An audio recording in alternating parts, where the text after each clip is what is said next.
Do you find yourself constantly putting off tasks until the last minute? What if I told you that procrastination is not the actual problem, but it is just a symptom of something way more deeper? Hi guys, this is Atulya and welcome back to my YouTube channel. In today's video, we're going to cover three main topics. First one is, what is procrastination and why do we do it? Second is understanding the root causes of procrastination. And third is actionable tips to get out of that habit. So now, without further ado, let's get started. So what is procrastination? Procrastination is actually delaying or postponing our tasks. And this is when we actually avoid the task for no good reason, despite knowing that this is going to actually lead to negative consequences. And this is something that we all do it. But understanding as to why do we do it is the first step towards fixing it. So why do we procrastinate? Procrastination is a result of our bodies trying to protect us by avoiding a specific task which it sees as a threat. For example, when you have a report to write, how your brain responds to it is exactly how that responds to something which it considers a threat. So we are most likely to procrastinate tasks which evoke a negative feeling in us. It could be feelings such as dread, incompetence, insecurity, or maybe fear of failure, or sometimes it could be perfectionism or a lack of motivation. Or sometimes when you have a lot on your plate, it could be also feelings of getting overwhelmed. So in short, we often procrastinate tasks which are either stressful or challenging. Now, because procrastination is motivated by our negative feelings, it's also observed that some individuals are more susceptible to it than others. So basically, procrastination is often a way to avoid negative emotions associated with that particular task. Basically, people who have difficulty in regulating their emotions or people with low self-esteem are the ones who are more likely to procrastinate. Now, these people might have very good time management skills, yet they end up procrastinating because of those negative emotions associated with themselves. Now, here's the key. Procrastination is actually a symptom of something way more deeper. Procrastination is not the issue by itself. So in the next section of this video, we're going to talk about the root causes. Now here, I'm going to talk about the 4 commonly found root causes. The number 1 in my list is the fear of failure. Now, fear of failure is a huge driver of procrastination.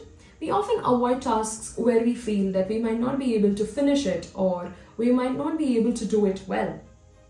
So how do we overcome this? What's important here is to understand is we need to reframe our mental thought as failure is just a learning opportunity. And every expert today was once a beginner. Another thing to keep in mind is procrastination, the reason behind procrastination for different tasks could be different. Say for example, if you want to start a YouTube channel, your procrastination root cause could be the fear of failure. Whereas if you just want to write a report for your school assignment, that's not necessarily fear of failure. It could be the next one that I'm going to talk about, which is lack of motivation. Now, lack of motivation comes when you don't find a meaning in that particular task. Now, it's important that we often try and connect ourselves to the tasks that we are doing towards the larger goals that we have for ourselves. Now, if it's getting difficult, if we are still not having motivation, what we need to do is then break them down into smaller, manageable pieces of work. Now, this is something that you might have when there is a report that you need to write for your school assignment. Now, of course, we might not really connect to that, but then we still end up doing because that's often associated with the marks or the grades that we are going to get. Root cause number 3 is perfectionism. And I'm 100% sure that we all have someday in our lives come across this. Now, perfectionism can actually paralyze you. Instead of striving for perfection, what's important is to actually aim for progress. Now, how do we tackle this? We need to set realistic standards and understand that done is always better than perfect. Root cause number 4 is feeling overwhelmed. And this is something that happens when you have a lot on your plate. So, how do we do it, or how do we tackle it? What we must do then is we need to break our larger tasks into smaller, more manageable pieces and then prioritize it. What's the most important thing to do? What's one thing that needs to be done first? So once we have all of them prioritized, then tackle one thing at a time to make progress more manageable. So in this next part of our video, we're going to talk about the practical strategies or actionable steps to combat procrastination. The number 1 on my list is the 2-minute rule.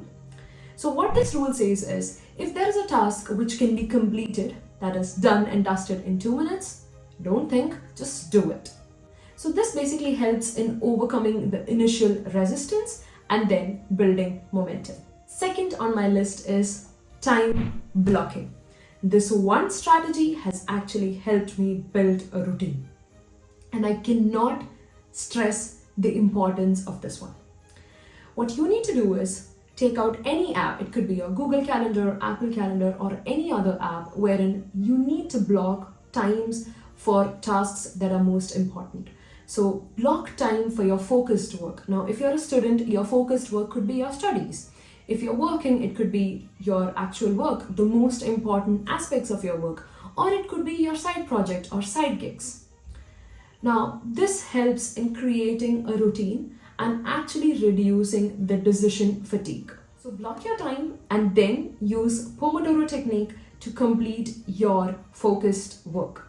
I have spoken about this technique more in this video, which you can check later after watching the current video. Third on my list is to find an accountability partner.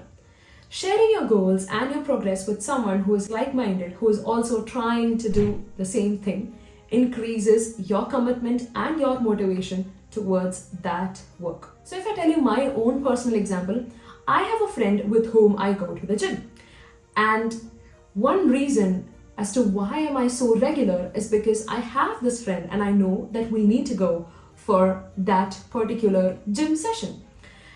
And that's how having an accountability partner could really help you.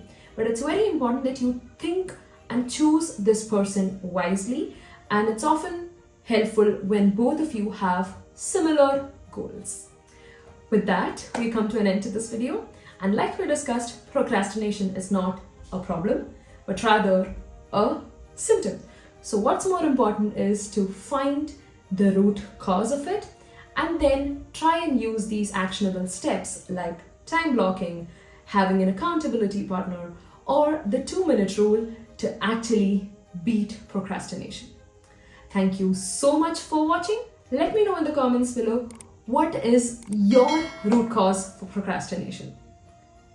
And which actionable step did you resonate the most? Thank you so much for watching. This is me, Atulya Nair, signing off. Ciao!